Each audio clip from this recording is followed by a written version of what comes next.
Buongiorno a tutti, sono Andrea Zancanaro e ho compiuto da poco 33 anni di laurea e tra poco raggiungerò i 29 anni di ruolo come dipendente del sistema sanitario nazionale. Sono stato chiamato qui appunto per porre la visione del medico dipendente in merito agli argomenti qui rappresentati. Quindi nell'era dell'intelligenza artificiale, come conciliare etica e bioetica per il medico dipendente in merito agli argomenti tempistica e qualità delle cure.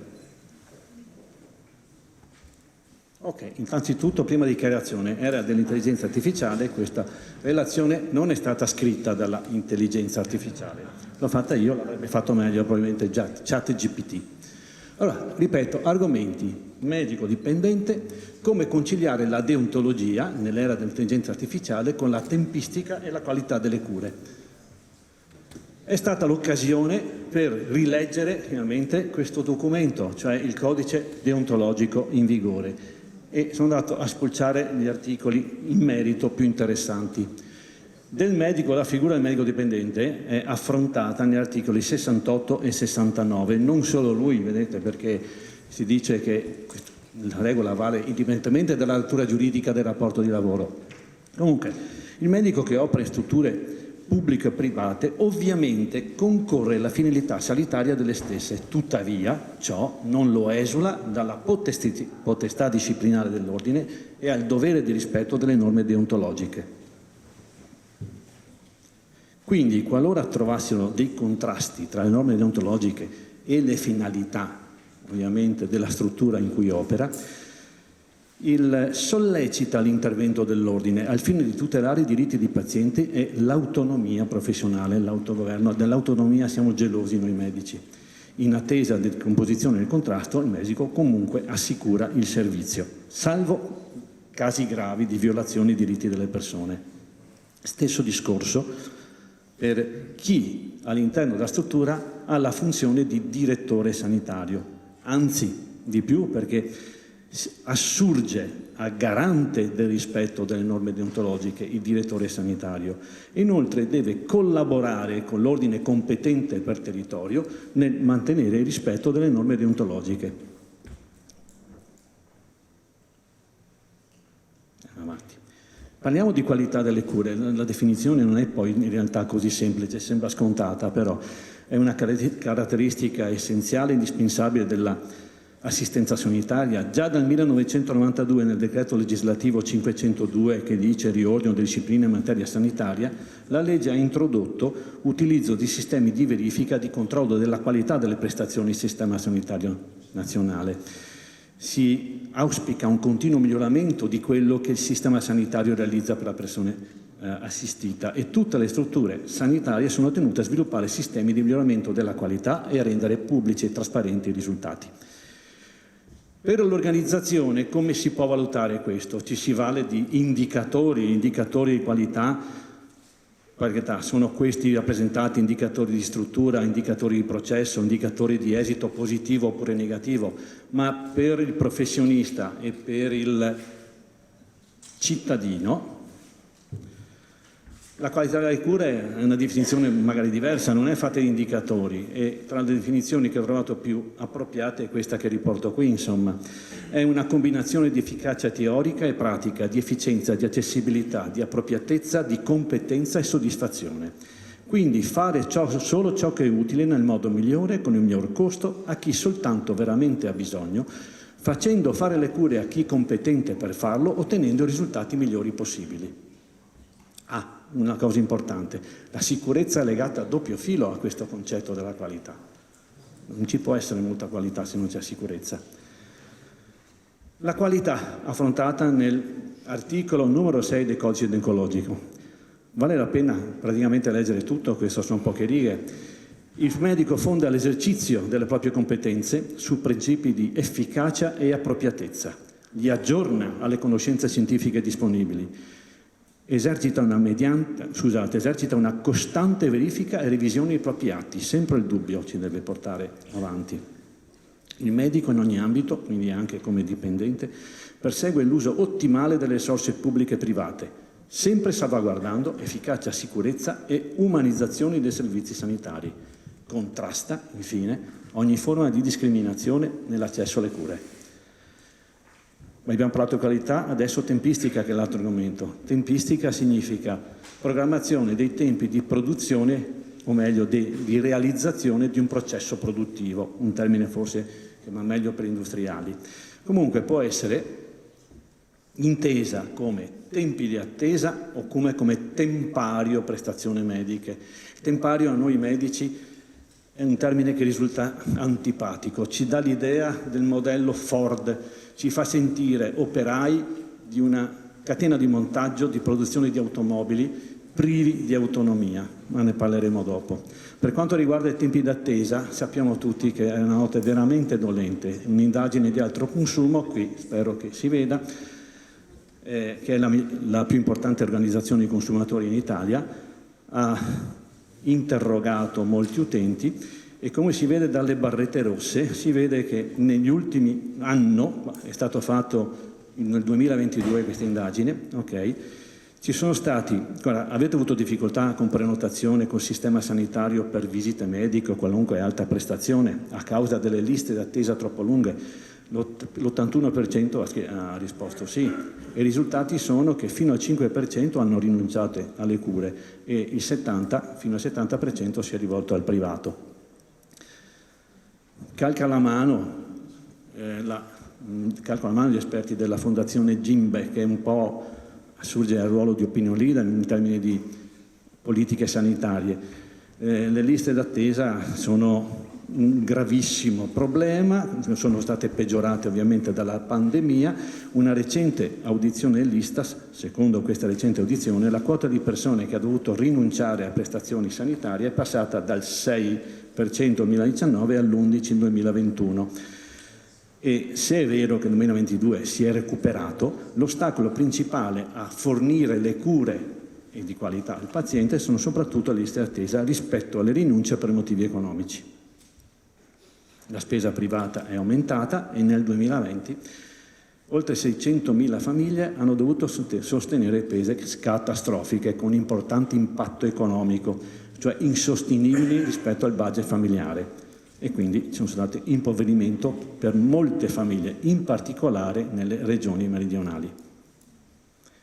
Ci sono diseguaglianze, sostiene sempre lo studio di questa fondazione, un gap nord-sud ormai incolmabile, è stato anche evidenziato nella indagine sul rispetto dei LEA, livelli essenziali di assistenza, e ci sono anche altre diseguaglianze meno note tra aree urbane e rurali, tra uomini e donne, oltre che correlate al grado di istruzione e di reddito. Il tempario, quindi come risolvere questo problema per le liste d'attesa? Allora adesso con una frase entro a pieno titolo nella fiera delle banalità e delle ovvietà. L'unica soluzione è quella di investire in personale specializzato, specialisti in strumentazione, in strutture e investire in qualità. Ecco, ho concluso la banalità. Può essere una soluzione il tempario è una spada di Damocle per noi, che ogni tanto tenta sempre di far capolino. Infatti qui ci ha provato nel 2017 la Regione Lazio e questo tentativo di dare dall'alto una determinazione dei tempi di esecuzione delle prestazioni sanitarie senza confronto con i prestatori d'opera, con chi sul campo le fa queste cose, è stato fortunatamente, l'aggettivo, scusate l'avverbio l'ho messo io, bocciato dalla sentenza del TAR del Lazio. Ed vale la pena leggere le motivazioni qua. Il medico deve poter avere a disposizione un tempo minimo per svolgere le proprie funzioni in modo autonomo e responsabile. La durata non può essere rimessa, anzi deve essere rimessa alla sua unica valutazione descrizionale, quella del medico. Si esclude quindi indicazioni rigidamente e astrattamente predeterminate da fonti esterne quali un regolamento regionale. In sostanza, la pubblica amministrazione non può apportare individualmente e senza confronto modifica ai sistemi riguardanti il numero e durata e prestazioni erogabili dagli specialisti. Questo ovviamente ai fini nobili di ridurre il tempo d'attesa. cioè in quanto i parametri riservati unicamente alla contrattazione collettiva tra amministrazione e professionisti. Sentenza del TAR del Lazio, sezione terza quater, numero 6013 del 18 maggio. Più volte si è stato detto oggi, e lo ribadisco anch'io, lo dice pure l'articolo 20 del codice deontologico, relazione tra medico e paziente costituita su libertà, condivisione di autonomia e responsabilità.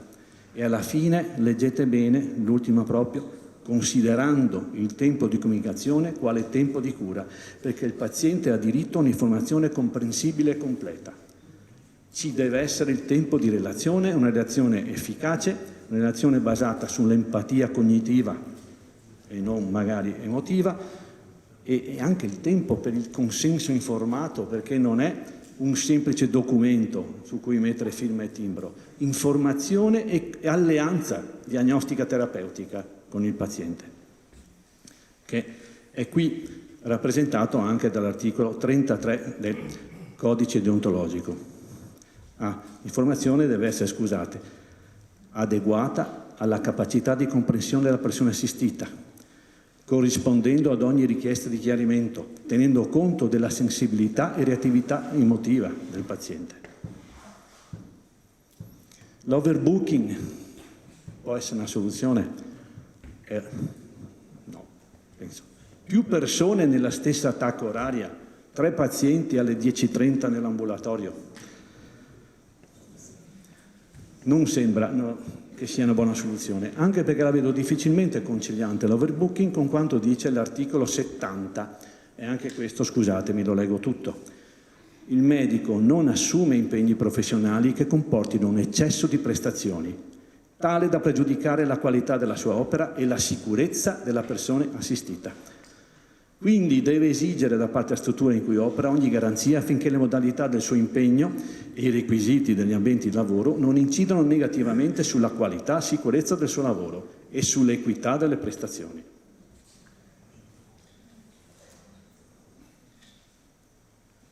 Ai ai ai. Vediamo se... Ok.